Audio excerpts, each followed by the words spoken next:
সামিরা এরকম না করেও সালমানের ভালোবাসাটাকে খুব প্রায়োরিটি দিতে পারতো। আমি চাই খুব দ্রুত এটার একটা সুরাহা হোক, সামিরার বক্তব্য আবার শোনা হোক, এবং যদি হয়ে থাকে কি বলে প্রমাণিত হয়ে থাকে তবে তারা শাস্তি পাক। আমার প্রিয় নায়কের একটা চমৎকার একটা সুরাহা হোক, তার আত্মার শান্তি হোক। আর যদি এবারও প্রমাণিত হয় যে তারা আসলে খুনটি করেনি, এটা একটি আত্মহত্যা ছিল, তাহলে আমি বলবো যে এ ধরনের হেনস্থাও যেন কেউ না হয় তাদের। তাহলে তো তাদের জন্য হেনস্থা যে বারবার তাদেরকে খুনি বলে দাবি করা হচ্ছে, যদি সেটাই প্রমাণিত হয়। এখন আল্লাহ ছাড়া তো আর কেউ বলতে পারবে না যে আসলে সেদিন ঘটনাটা কী ঘটেছিল, কারণ ওই সময় অনেকেই শুনেছি মারা গেছে, কাউকে আর কখনো খুঁজেই পাওয়া যায়নি, আর তথ্যের অসঙ্গতি রয়েছে বেশ কিছু। সো আমি চাই যে সব কিছু এবার যোগফল করে একটা ভালো রেজাল্ট বেরিয়ে আসুক এবং একটা সুন্দর একটা সুষ্ঠু সমাধান হোক। আসামি হয়ে থাকলে আসামির একটা বিচার পাক, এবং যদি এটা ওনারা কেউ আসামি না হয়ে থাকে সেটার একটা সুরা হোক। এই ব্যাপারটা নিয়ে এখানে আর টানাটানি না করাই ভালো। তবে সামিরার একটা জিনিস আমি এটা মানতেই বা এটা একটু আমি যোগ করতে চাই।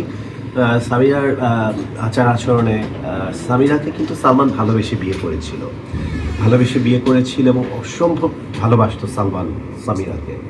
কিন্তু আমি এই প্রেমের বিয়েতে এই ধরনের মৃত্যু কিংবা এই ধরনের একটা পরিণতি, আবার মৃত্যুর পরেও যতবার ইন্টারভিউ দিয়েছে বা যেই জায়গায় বিক্ষিপ্তভাবে নানান রকম সংলাপ বা বক্তব্য দিয়েছে, আমি না কখনো সামিরার মধ্যে সালমানের প্রতি ভালোবাসা দেখিনি। এটা আমার কাছে লেগেছে আর কি। এবং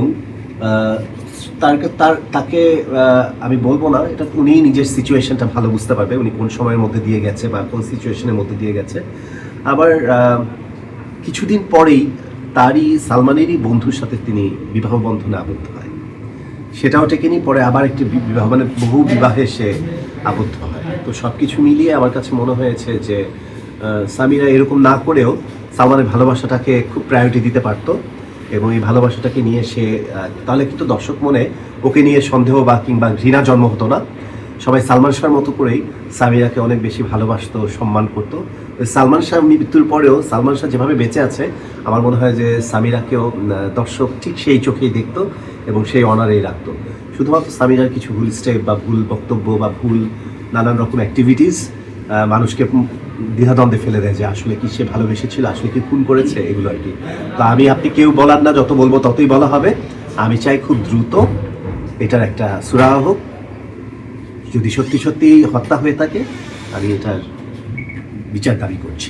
ভাইয়া, আমার শেষ প্রশ্ন সেটা হচ্ছিল, সালমান শাহর মাত্র 3.5 বছরের ক্যারিয়ার এবং ধামাকা মুভি উপহার দিয়েছেন বাংলাদেশের দর্শক। 30 বছর পরেও এখনো সালমান শাহর ভক্তরা তার জন্য আন্দোলন করে যাচ্ছে, তার পরিবার তার জন্য আন্দোলন করছে, মানে এত অল্প সময়ে এত ভালো নাম কামিয়েছে।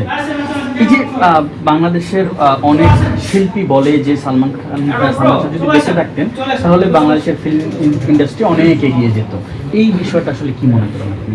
হ্যাঁ, এগিয়ে যেত। সে থাকলে ডেফিনেটলি এটা আমাদের ক্যারিয়ার আরও সমৃদ্ধ হতো এবং আরও অনেক দূর মানে অনেক কিছু আমরা পেতাম, অনেক ভালো ভালো ছবি পেতাম, এটা সত্যি কথা।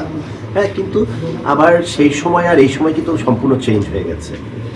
আমরা 95-96 সালে বা মানে 93, 94, 95, 96 সালে যেই ছবি প্যাটার্ন দেখেছি, যেই ছবিগুলো আমরা দেখে অভ্যস্ত, সেই প্যাটার্নটা কিন্তু এখনকার সময়ের প্যাটার্নের সাথে অনেক তফাৎ।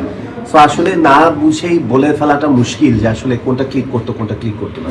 তারপর আমি বলবো যে সালমান শাহ যদি বেঁচে থাকতো, আমাদের চলচ্চিত্র অনেক দীর্ঘ সময় একটা চমৎকার অভিনেতা পেত, যে অভিনেতাটা আসলে আমাদের চলচ্চিত্রকে আরও বেশি সমৃদ্ধ করত। দেশে দেশে সবার সাথে দ্য নিউজ।